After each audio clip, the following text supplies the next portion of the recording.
Welcome into the Thunder basketball universe. We are recording this on Thursday, November 14th, which means that the Thunder is now 4 games into its prolonged, very nice, relaxing 6-game homestand. Relaxing is probably the wrong word to use there because it has been full of dramatics, a lot of high-flying plays, great action, great games as well. And the Thunder has showcased a lot of resilience, a lot of poise, and fighting through a lot of adversity. Most notably, losing Chet Holmgren to injury over the course of this stretch. He went down with a right iliac wing fracture against the Warriors. And so he's going to be reevaluated in 8 to 10 weeks, which means the Thunder has been playing very different lineups, Yes. a lot of small basketball, but it really hasn't phased this group. This is something that we've seen from the Thunder. If you watched the Thunder Basketball Universe podcast over the last couple of years, you've heard us talk about these sort of lineups for the Thunder, and they are not phased by this. We've seen a lot of great action out there on the floor. Yeah, the Thunder has used going small as a weapon for about 5 years now, basically. I mean, you even think back to the Chris Paul, Dennis Schroeder, Shai Gilgeous-Alexander teams. It was more about, positional size than necessarily having the tallest guy on the floor. Right. And so this has been something that the team has used as a strength, as an advantage. Now they're in a situation without Chet, without Isaiah Hartenstein for a few more weeks, without Jalen Williams, Jay Will. Kenrich Williams just came back into the fold. But basically, without its entire center rotation, the Thunder maybe thrust into a position that it was already going to potentially utilize anyway as a strength. Now, this is the chance for this team to really double down on those strengths, and we're seeing it in real time. And this is why Coach Dagnall is so open-minded when it comes to, player combinations and lineups and rotations, and he's never had just kind of like a set go-to thing. It's because it's kind of proactive work for these sort of situations that are bound to happen over the course of an 82-game season where you're down guys that you would typically lean on, and you want to be a team that has enough strength and enough depth to be able to withstand those bouts of adversity, and that's exactly what the Thunder's done, going 3-1 over this homestand. Yeah, and he talked about, Mark Daigneault, that basically when he was in the G League, he learned that when you've got the drop ad that goes on there and the guys coming in and guys coming out and players just leaving to go take opportunities overseas and assignments, you got to be really flexible and guys have to be trained to be adaptable. And so that's basically the project that was undertaken here 5 years ago when Mark Daigneault took the job. It was during COVID. So, the possibility to lose players at the drop of a hat was imminent at all times. And, the roster was changing. They were just trying to figure out who was an NBA player on the roster. Well, again, when the Thunder looks at everything as an opportunity rather than an adversity, this is what you get. You get that every moment was used for something that could pay off later down the line. And that's what we're seeing now. And again, the reason why after losing Chet Holmgren, the Thunder, outside of that, the Warriors game that Chet got injured in, Thunder's gone 2-0 and really played pretty dominant basketball in both games. So the last time we podcasted, the Thunder was just about to start this homestand. So since our last episode, the Thunder's played the Rockets, the Warriors, the Clippers, and last night faced off against the New Orleans Pelicans. So there are a lot of things that have made us look over that stretch. So Nick Gallo, I give you the floor. What made you look over these last 4 games? Well, this falls in line with what we were just talking about. But Jalen Williams, J-Dub this time at the 5, which means he's at the center circle for jump balls. He actually won one against Trey Murphy. That was on like a dead ball, jump ball, so not the official one at the beginning of the game. He hasn't won one of those yet. And he tells us that he may give us the secret to that Jay Will has been talking to him about jump ball situations once he wins one. So we've got that going.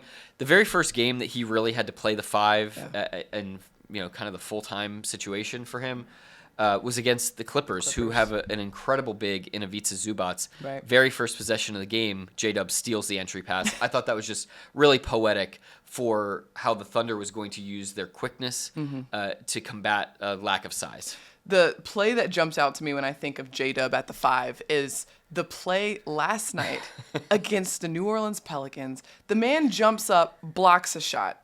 Okay, crowd goes crazy, right? Moment of truth. Moment of truth. Yeah. Who was it? Who had the ball? I think Javonte Green. Javonte Green gets the rebound. He's like, not again. I'm going to go up and I'm going to try to shoot it again. And J-Dub reloads and blocks it again. It was almost like they replayed the exact same action. Back-to-back blocks on the same possession. Then J-Dub on the other end of the floor draws a foul, gets to the free throw line. The entire, I kid you not, 18,000 fans in the arena started barking. And I was like, that is beautiful. Hang it in the Louvre. It is gorgeous, gorgeous basketball. And it goes to show, A, how well-rounded J-Dub is as a player. And that's something that Coach Dagnall has given him a lot of credit for. And I'm going to go through his stat lines here in a little bit because they're absolutely absurd. But his ability to, A, use his wingspan and his length, his athleticism and size defensively to his advantage. Yeah, he's going to be giving up a little bit of height, but he's worked on his body. He's gotten stronger. He's got a 7'2" wingspan. Do not forget that. It really shows up. It shows up in the deflections that he gets and the blocks and the steals. And so he's using all of those strengths to his advantage to offset the fact that, he's given up a little bit of height. Yeah, and none of that works for him, though, if he's not relentless the way that he is. And there were 3 different areas of the game that I noticed last night that he was so relentless in. One was that sequence of block shots where he's right at the rim. I mean, his hand is directly in front of the rim blocking those shots. There was another sequence on defense where he kind of jumps into the passing lane, makes a deflection, nearly gets a steal, doesn't quite get it. He turns around and he jumps in the passing lane again and makes a steal. It's all on the same possession. And then the dunk.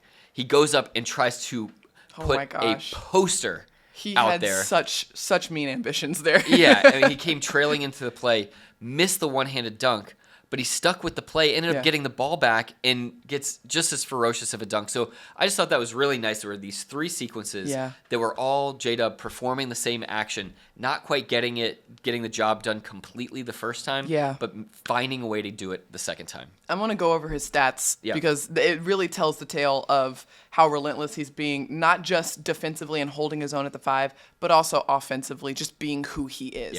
All right, against the Clippers, 28 points, 8 rebounds, 6 assists, 2 steals on 11 of 16 shooting from the field. Incredible. You're spending your time defending a guy like Ivica Zubac. You're going up against really lengthy defenders in general. Very impressive. Against the Pelicans, 2 nights later, 31 points, 6 rebounds, 7 assists, 2 blocks, 4 steals on 10 of 18. Yeah, I mean, incredible efficiency. And this guy now has at least 20 points in 8 of the 12 games he's played so far this season. And not only that, he has racked up a ton of points generated by assists, over 150 points that he's generated an assist for this year. That's about 12 a game. 12 points a game that he's created. And then the dunks, those are just energizers. The dunks. 18 dunks in 12 games. Incredible. And they are energizers. They are just that. So incredible stuff from Jalen Williams over these last couple of games, really stepping up big time. The Thunder needs, as much energy as they can get out there on the floor. Speaking of energy, my made you look. We hinted at it. The return of Kenny Hustle. He's back. It's like this little bit of magic that happens, isn't it? There's just something about it when Kenrich Williams checks into the game. First of all, he checked in the game for the very first time against the Clippers, and he had missed the first 10 games of the regular season, recovering from that off-season knee injury. So he missed all of preseason, missed the first game of the regular season. And then he steps onto the court, and when I tell you, it just felt like everyone in Paycom Center said, Kenrich is back. He got a rounding, cheer from the crowd. And on his very first possession, the man takes a charge. It was really uncanny. It was perfect. It was perfect. It was like he just came back. He's off of injury, and then he puts his body on the line. He's like, I don't care. I will sacrifice my body for my team. Got the charge. Next possession, nails the 3-pointer. And it's like the man played, 6 minutes that game. 6 minutes, but it felt like he was out there for an entire quarter. And it gave the Thunder a massive boost that they needed in that stretch of that game. It was in the second quarter. They were trying to make some separation, kind of claw their way out of a little bit of a deficit against the Clippers. And it was beautiful, beautiful basketball to see Kenrich back out there. Well, he did the same thing against the Pelicans. Yeah, the Thunder got off to a pretty poor start on both ends of the floor against New Orleans. They were down 20-9, and really righted the ship, was able to actually get that game tied back up at 25 and then took a lead at the end of the first quarter despite being down that big. Yes. And Kenrich was a huge factor in that. There's something about having Kenrich in the game, too, for all of these guys, is they feel like it feels like everybody stands up a little bit taller, Yeah. you know? Everybody's like a little bit more feisty defensively because they know it's like Unk's in the game now. Yeah, All right, he's yeah. got our back. It's like everybody's favorite teacher Yeah. is That's like accurate. walking into the class. And like the cool thing is he's still one of the students too. Exactly. He's still developing. He's still getting better as a player. He's still a part of everything that these guys do. Even when he was injured, Yeah. He was around and was helpful in the various ways that he's able to be helpful. So really cool to see him make an impact the way he did. And he played 14 minutes against New Orleans. 3 for 3 from the Yeah. field. Again, taking a charge in that game as well. So it's just really, and like above everything else, Coach Dagnall pointed this out, like he was just very happy for Kenrich Yeah. to see him back out there on the floor, because this is the second straight season where he's like dealt with injury from the outset of the season, missed a little bit of time. And this man wants nothing more than to just go out there and compete. I feel like he's just like got this Yeah. pent up like competitive energy, and he was just finally able to just go out there and let it rip. Yeah, and he's like, I'm going to do whatever it takes to put my body on the line. He Yeah. tried to take a third charge. He did. It got overturned and turned into a block. block. They should know better than to do that to him. I'm not sure why they would why? do that. Yeah, it's not very nice. They but clearly yeah. didn't get the memo. It's fine. Okay. But great stuff from Kenrich. And it really, he was part of a cohort of guys that brought great energy in that Pelicans game. So many guys, and really every guy that stepped onto the floor. I mean, Aaron Wiggins, awesome minutes. Isaiah Joe, awesome minutes. Cason Wallace in the third quarter, especially against the Pelicans, ramped it up. Yeah. really ramped up the defensive energy as well. And so AJ Mitchell, I mean, really, you could go up and down the roster. Dylan Jones, the energy was very, very contagious, and that's exactly what the Thunder needed. And so let's get into this week a little bit, and just a couple of the major themes that have stuck out. And the first thing, we kind of talked about it off the top, but the resilience and the adaptability of this group, and the absence of Chet Holmgren. But also, I mean, you had a really tough back-to-back with that Warriors-Clippers little back-to-back there, and you lose against the Warriors, and then you turn around and face a really good Clippers team, and you walk away with a win. And I just felt like that was a really solid showing of resilience from this young Thunder group. We may look back, and this is not to dramatize, but we may look back at the second half of that Warriors game as one of the most important halves of basketball that this team plays all season. The Thunder got down by 30 in that second half, and they didn't just roll over. They had just seen one of their teammates have to get carried off the court by the two biggest guys on the team. Right. And he was in immense pain. They didn't know exactly what the injury was at that point, but they knew something serious had just happened. And that can shake a team pretty badly.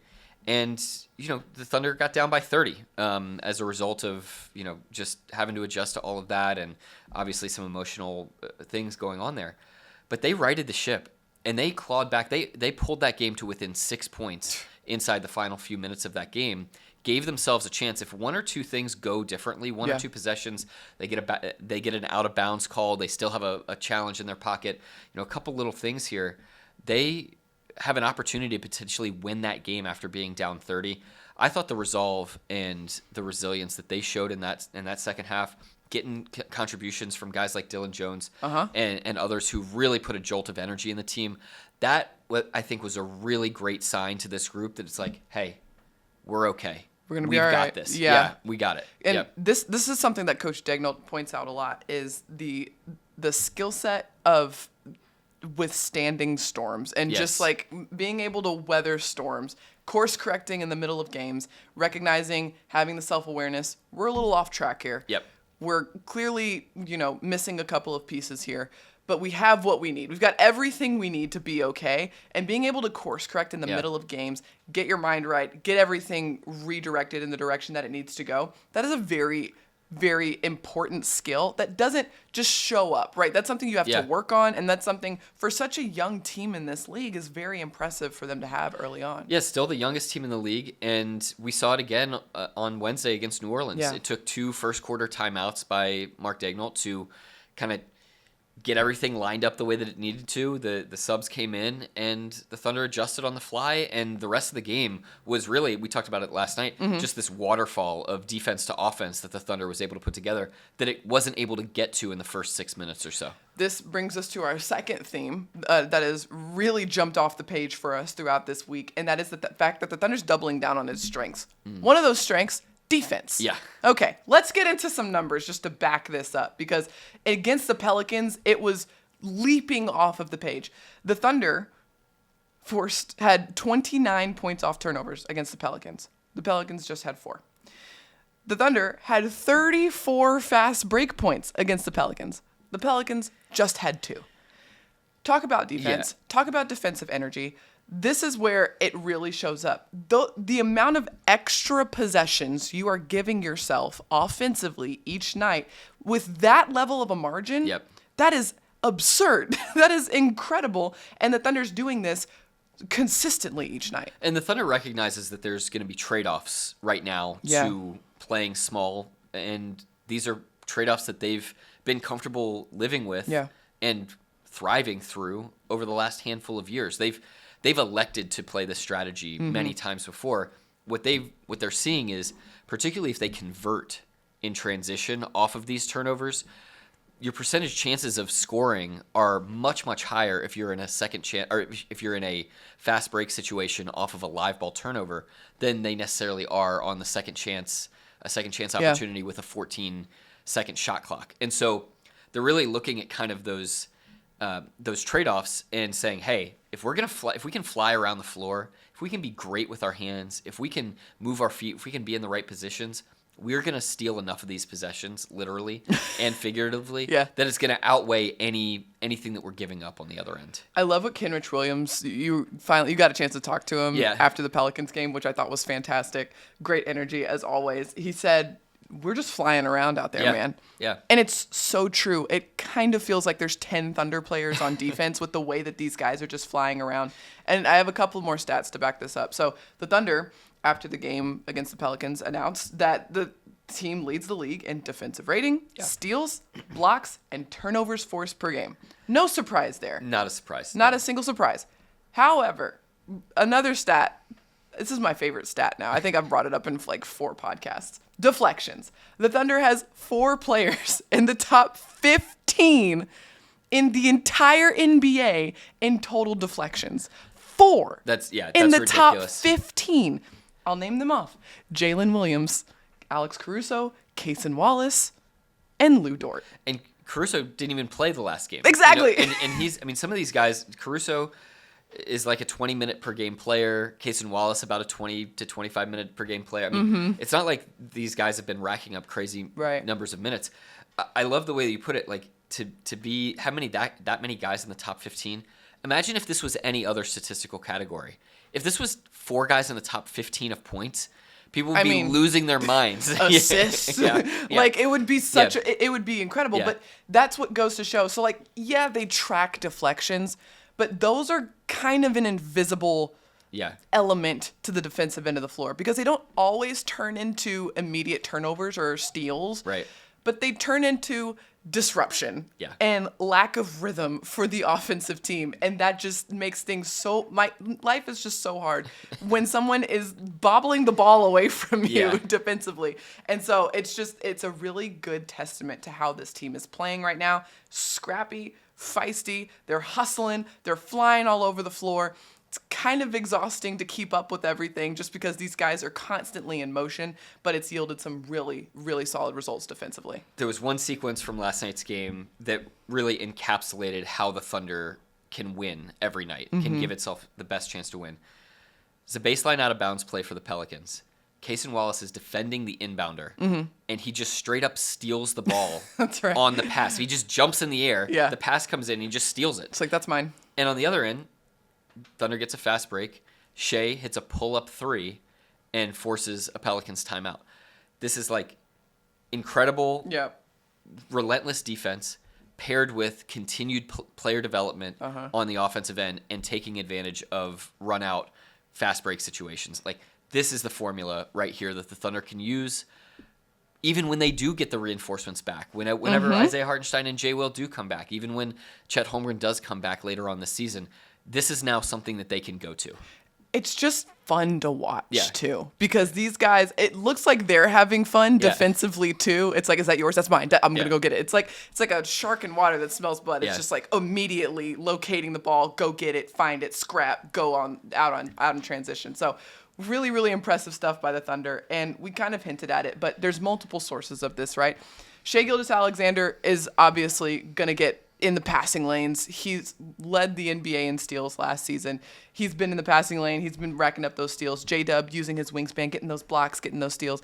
But guys like Kenrich Williams, guys like A.J. Mitchell, Dylan Jones, Ousmane Dieng as well, those guys are also in on this action and have been putting together some really strong sequences. Yeah, and it might not even show up necessarily in the steals, but the Thunder is also first in the NBA in loose balls recovered. And so good point. These guys are diving on the floor. Ooze dove on the floor and called a timeout last night against New Orleans. He's been really scrappy on the defensive glass already this season through just 12 games.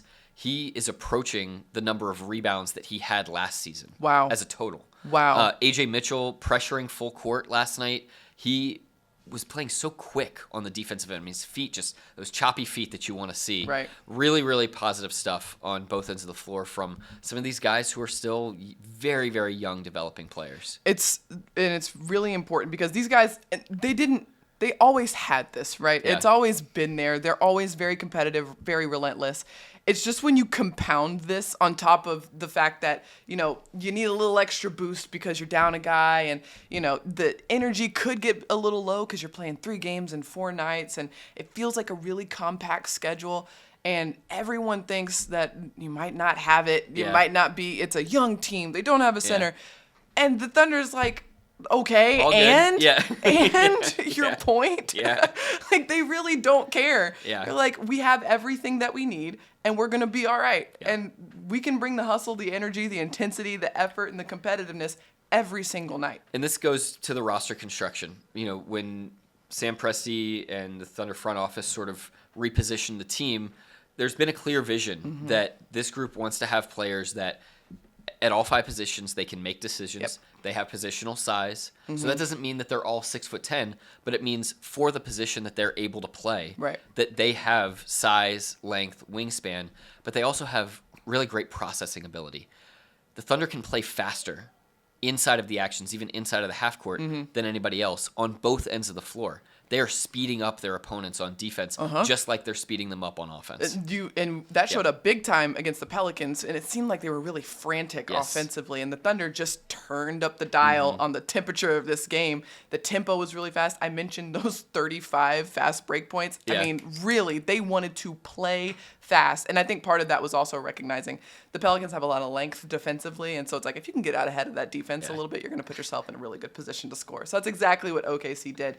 But really great energy, great tempo, and a lot of this, all of it, very sustainable for the Thunder throughout an entire season. So let's look ahead to what's up next for the Thunder. There are 4 games into this 6-game homestand, and the next 2 games are very interesting. Yeah. Very unique games.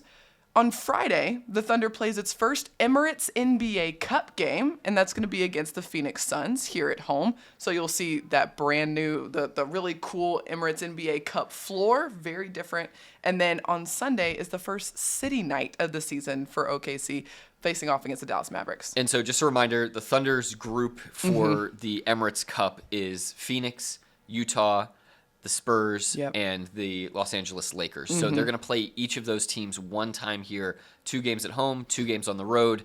However the Thunder fares in that stretch means that they will either have or not have an opportunity to play for the Emirates Cup, and the semifinals and finals of that Emirates Cup are in Las Vegas. We will run all of that down Don't for worry, you we got as we you. get closer and closer. But just important to note here that game will have maybe not more significance, but different significance on Friday. And then Sunday, I mean, new threads. It's going to be cool. It's always so fun. And I love having this to look forward to. You got the court on Friday, and then you've got Sunday inside of Paycom Center, 6 p.m. tip-off, and then you've got the uniforms and the floor. It'll be really, really fun to watch. So be sure, if you can, come down to Paycom Center so you can see all of it in action. And then, of course, we've got you on FanDuel Sports Network. Yes, that's right. We've got you on the broadcast with Chris Fisher and Michael Cage. Me in Nick Gallo and Royce Young as well. But that wraps up today's podcast. Thank you so much for watching and listening. Be sure to like, rate, and subscribe wherever you get your podcasts. Thank you so much to our producer, Matt Bishop. And until next time, Thunder up